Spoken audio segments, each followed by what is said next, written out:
Okay. Sylosis is a heavy metal band from Reading, England, and today we're going to review their new album, Cycle of Suffering. This is a band with which I have no prior experience, save for having seen their frontman Josh Middleton perform live with metalcore giants Architects, whose punchy, jagged guitar leads suggest absolutely nothing about Sylosis' sound, especially since much of what Josh was playing when I saw him was written by the late Tom Searle.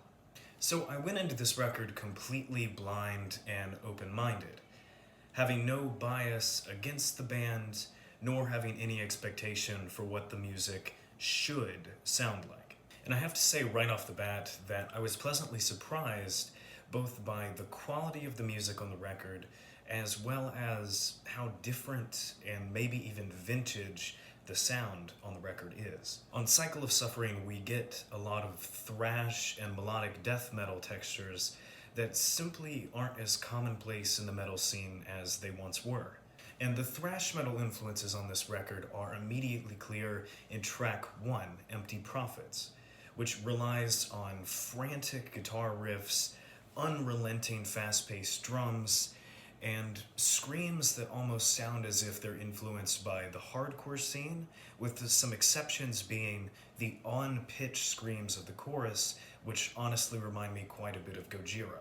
And while, as I said, this first track mostly orients itself around the thrash side of the band, we also get to hear most of what the band has to offer in these first few minutes, chasing the guitarist up and down the neck of his guitar and ducking for cover as Josh Middleton screams about things.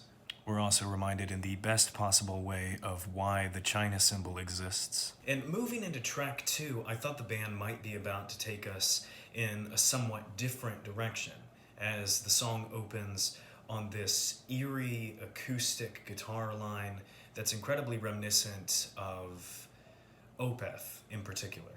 But then the band makes a very hard transition back into thrash metal with this galloping guitar riff that just screams barn burner. And strangely enough, I can actually hear a little bit of Avenged Sevenfold influence, or perhaps whatever source influenced Avenged Sevenfold, with the incredibly fast racing drums on the verse and the similarly frenetic background guitar leads. And as the song nears its end, the band demonstrates how skilled they are at making a track feel epic, as they bring in some orchestral strings and marching band snare drum as Josh Middleton proceeds to scream his head off. And as we get into the title track, Cycle of Suffering, the rose-colored glasses slip off just a little bit as we go into a groove metal riff that makes me wonder whether or not the energy that this band is keeping up will become tedious in the long run. But my ambivalence changed once the song reached its guitar solo, which is incredibly blistering and walks this line between being both emotive and just incredibly satisfying to hear someone play the hell out of their instrument. After which I found that the groovy guitar riff and the machine gun drumming were much more engaging and satisfying than they were on the first half of the track. And again, as we get into track 4 titled Shield, I found myself just a little bit, if not bored, then just fatigued by the incredible intensity in the opening of the first verse. But ultimately, I had my attention engaged once again as we get to the chorus, which feels very grand and very epic, with much clearer on-pitch screaming than we've previously been getting. Additionally, there is an ascending guitar lead in the background that feels like it could be ripped off of some early In Flames album. And we then reach another guitar solo that is incredibly intense in just the right way. And track 5, Calcified, really keys us in on the melodic death metal influences on this album, revolving primarily around a slower drumming pattern and this guitar lead that sort of yo-yos up and down the neck.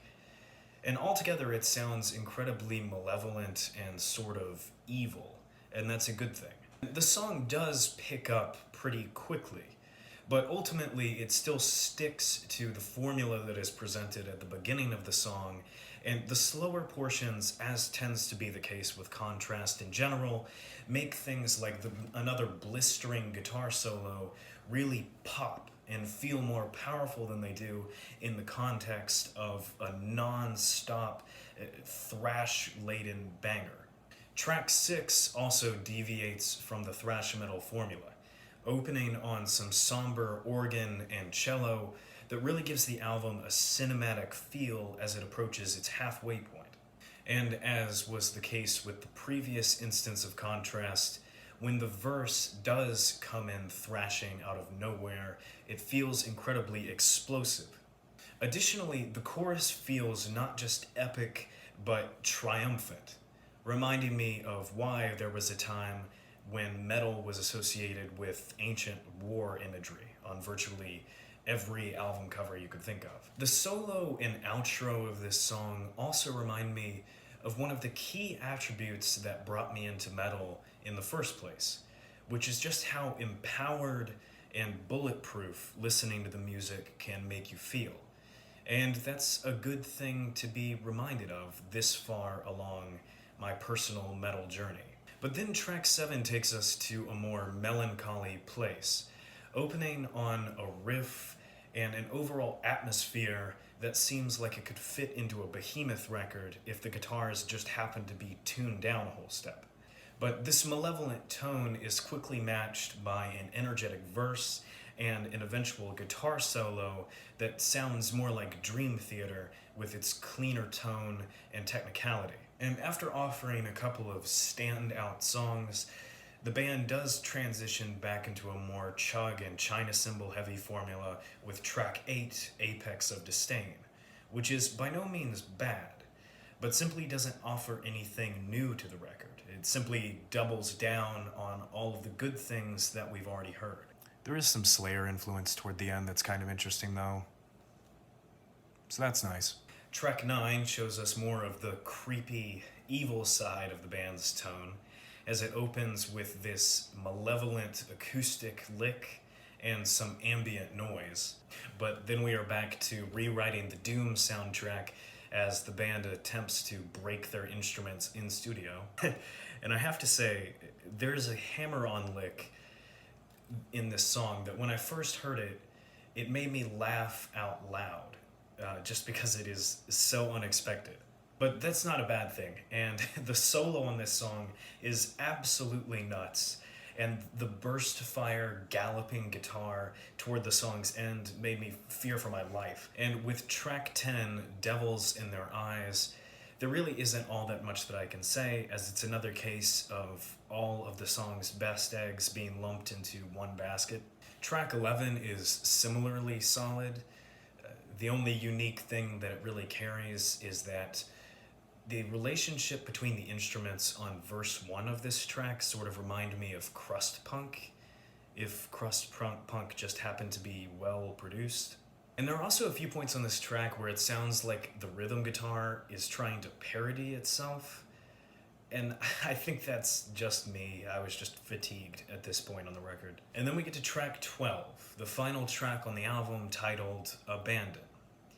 And this is far and away the most unique track on the record, opening with this lo-fi ambient guitar lick that sounds like it belongs on one of those lo-fi hip-hop music to study to videos. It's an ambient moment on the record, but it isn't ambient in the same way that the previous quieter moments have been, as those have sounded malevolent, and this one is much more calming. And then, on the very last track, the only time on the whole record, we get clean vocals. And the cleans here, while not amazing in a vacuum, are very well executed and provide a nice contrast to the absolutely anguished screams on the chorus. And when the cleans and the screams are layered on top of one another, it is just absolutely perfect. And despite having such a wildly different tone from all of the other songs on the record, When this track concluded, I couldn't help but think, yeah, that was a good choice. So that's the album. It's energetic, it's epic, and it pulls so effectively from so many places that it feels as if it's a love letter to the genre itself. If you wanted to, you could even consider this album a crowd pleaser, because I honestly can't think of anyone who is heavily invested in metal music who wouldn't like at least half of this record. Now, I do have some qualms with it, and as I said, I did get fatigued a few times listening to it just because the intensity is so unrelenting and a little bit one note in that regard. But ultimately, I had a great time listening to it, and whenever I got fatigued, I would never have to wait more than a minute before it hit me with something just interesting enough to lock my attention back in. I've haggled with myself a little bit on the score for this one, but I think that it is safe to consider it a solid 8 out of 10. And I think that anyone who is invested in metal at all will enjoy at least a few tracks on this record, so I encourage everyone to go give it a shot. And with that, see ya. Damn it, I forgot to say my name.